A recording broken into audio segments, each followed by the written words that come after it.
Hey guys, Natalie here. Welcome back to my Hoot Crew. And to all who are new, welcome, welcome. So glad you're here. And also to all those who are returning, my regulars. Thank you so much for coming back.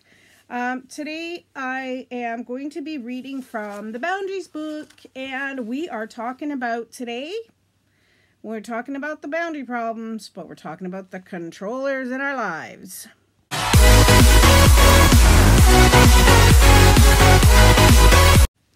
Okay, so I'm just going to start reading. I'm going to ask some questions that you can either write down or pause, think about, write down your answers. You can start a prayer journal if you want, or a journal just basically on this. Or you can get this book called Boundaries. It does have a workbook that goes with it as well by Dr. Henry Cloud and Dr. John Townsend. It is a bestseller for the New York Times. So, we hope that this helps. I mean, Christian or non, this is based on Christianity, but like I've said before, Christian or non-Christian, this helps everyone. So definitely check it out. So here we go. So controllers are not respecting others' boundaries. So it's people who don't respect others' boundaries. So let's see what this says. What do you mean you're quitting? You can't leave now. Steve looked across his desk at his administrative assistant. Frank had been working for Steve for several years and was finally fed up. He had given his all to the position, but Steve didn't know when to back off. And I'm sure we all have those bosses or friends that don't know when to back off and just let us have our time and to do other things for other people.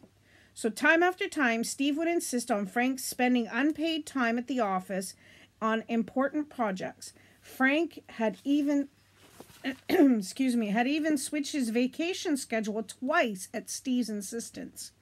But the final straw was when Steve began calling and texting Frank at home. Now, I think there is a fine line between giving your boss your phone number at home and giving him permission to call you at home for work-related stuff. But the final, so an occasional after-hours text Frank could understand. So, like I said, there's a fine line there. But now it was happening almost every day, primarily during dinner time. And I think during dinner time, cell phones and everything else should be turned off and put aside. That is a family time to sit and talk, to see how each other's days were and stuff like that. So his family ended up eating without him while Frank stepped away for 20-minute calls or texting sessions with his boss. Several times Frank had tried to talk with Steve about the time violations, but Steve never really understood why it was a problem or how Frank burned out. Or how burned out he was, actually. After all, he needed Frank. Frank made him look successful, and it was so easy to get him to work harder. Steve has a problem hearing and accepting others' boundaries.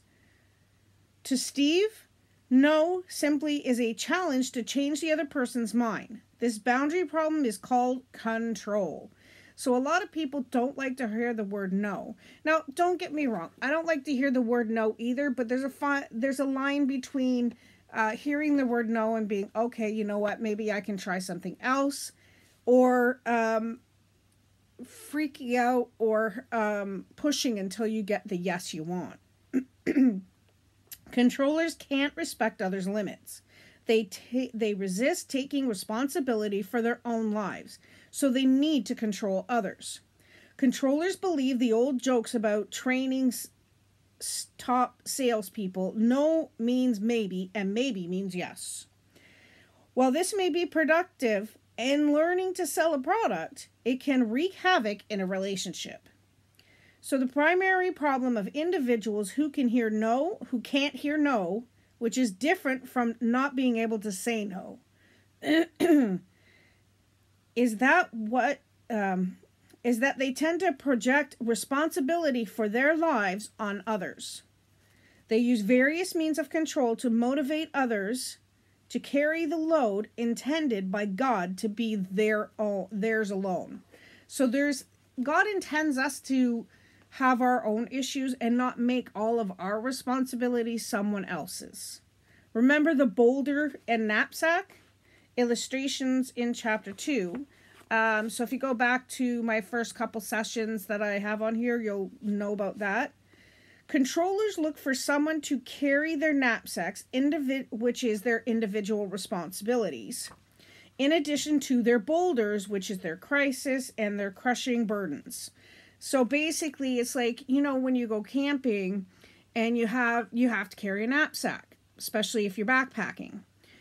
Yours is full, but then you get that one person who just can't carry theirs, and they want you to help.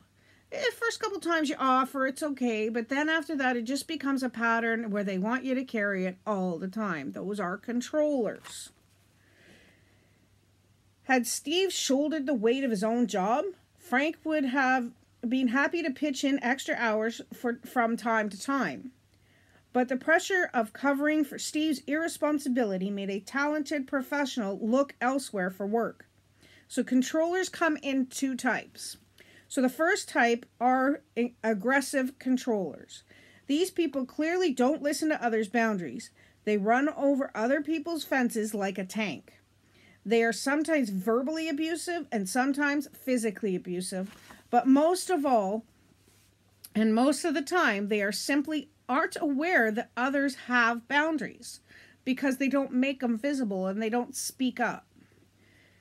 It is as if they live in a world of yes. There's no place for someone else's no. They attempt to get others to change to make the world fit their idea of the way life should be. They neglect their own responsibility to accept others as they are. Peter is an example of an aggressive controller.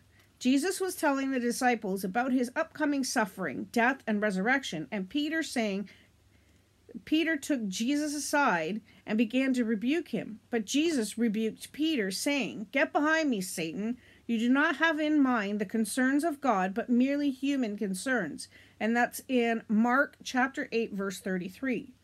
And Peter didn't want to accept the Lord's boundaries. Jesus immediately confronted Peter's violation of his boundaries. So this is what we need to do. And as hard as it is for us passive-aggressive people sometimes, we need to speak up and say, you know what? No, I will not do that. Or just simply no. So the second type are manipulative controllers. Less honest than the aggressive controllers, manipulators try to persuade people out of their boundaries. They talk others into yes. They indirectly manipulate circumstances to get their way. They seduce others into carrying their burdens, and they use guilt messages.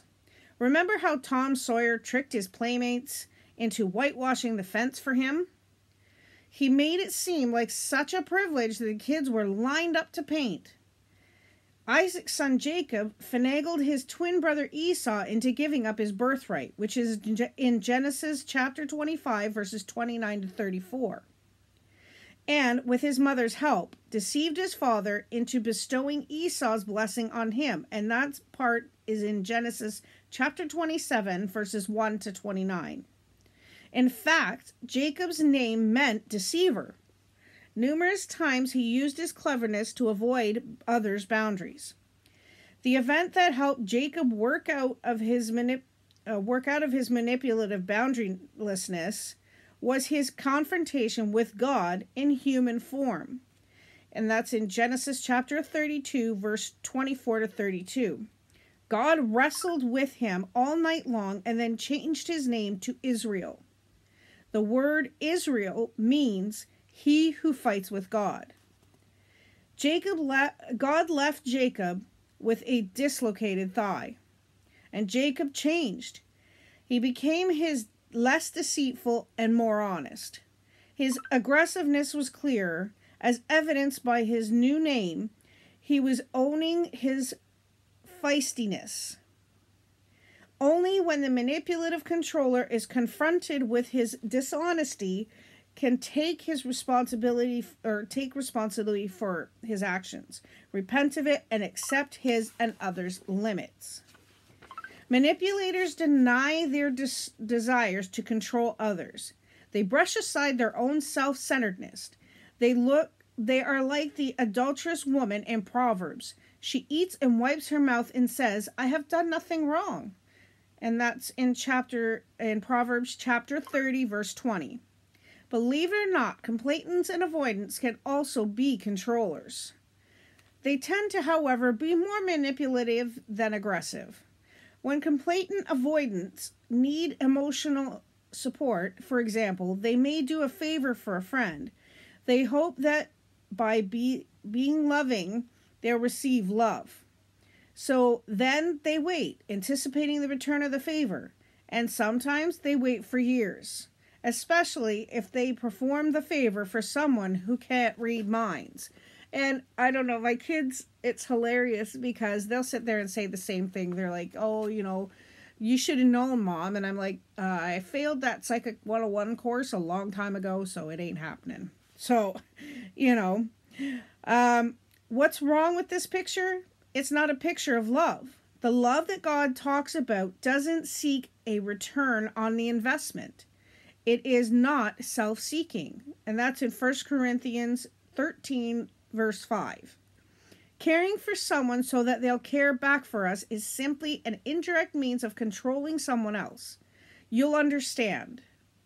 Or someone else. If you've ever been on the receiving end of that kind of maneuver, you'll understand.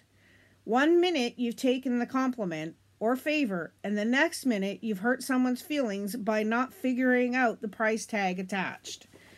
So we're going to leave that one there, and I'm going to go into the workbook, and I'm going to ask a few questions. And just so everybody knows, I am doing this workbook along with you guys because I definitely need help myself. So I'm going to ask these questions. If you want to pause the video to think about it or to write down the questions so that you can answer them later. Sorry, my nose is really itchy today. So let's see. Controllers not respecting others' boundaries. So it says controllers see a person's no as a challenge to change their mind, and controllers can't respect other people's limits. They resist taking responsibility for their own lives, so they need to control other people's lives. Controllers are therefore perceived as manipulative and aggressive bullies. So in what relationships or situations have you been perceived as a controller? Why is it important for you to have control in the situation? So you got to think about that. Why is it important for you to have control? Is it important for you to have control? The primary problem of individuals who can't hear no, is that they tend to project responsibility for their lives onto others. They use various means of control to motivate others to carry a load God intended to be theirs alone. These controllers come in two types.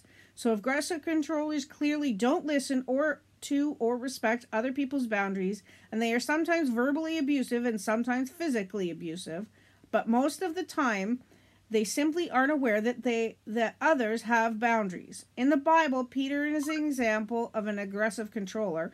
Peter didn't want to accept the Lord's boundaries, and Jesus immediately confronted Peter's violation of his boundaries. So here's the questions that they have for this. Have you come up against an aggressive controller? What did he or she demand of you? And how did you respond? And how did you feel? Okay, the next one is an aggressive controller attempts to get others to change. They neglect their own responsibility to accept others as they are. When have you been guilty of this? So have you ever tried to change the situation to suit you?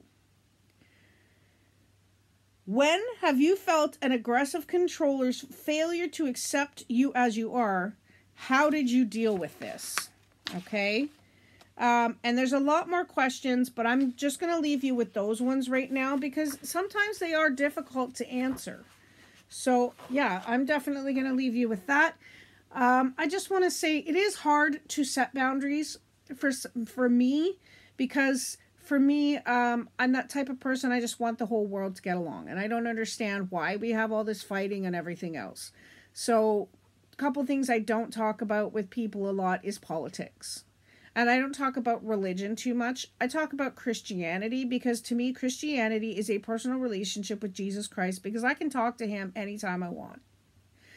I make mistakes just like everybody else, and I need to ask forgiveness just like everybody else. But what I try not to do is make people or guilt people into doing things for me. And that's the biggest problem we have with our kids, even sometimes. We guilt our kids into doing something because we just don't want to do it, or we have to find a way to get them to finish their responsibilities, like taking out the garbage and everything else. But that is their responsibility as a kid, is to obey us, right? But not to the point where we're controlling their lives. Like when they move out and everything else and they get married, that's over. You don't control them anymore. You don't have that hand on them. They do still have to obey you, but to a certain point. So, but anyways, guys, I'm going to leave you with that. I hope this helps some of you. If you have any questions for me, please email me at thenighteowl258 at gmail.com. I can't talk today.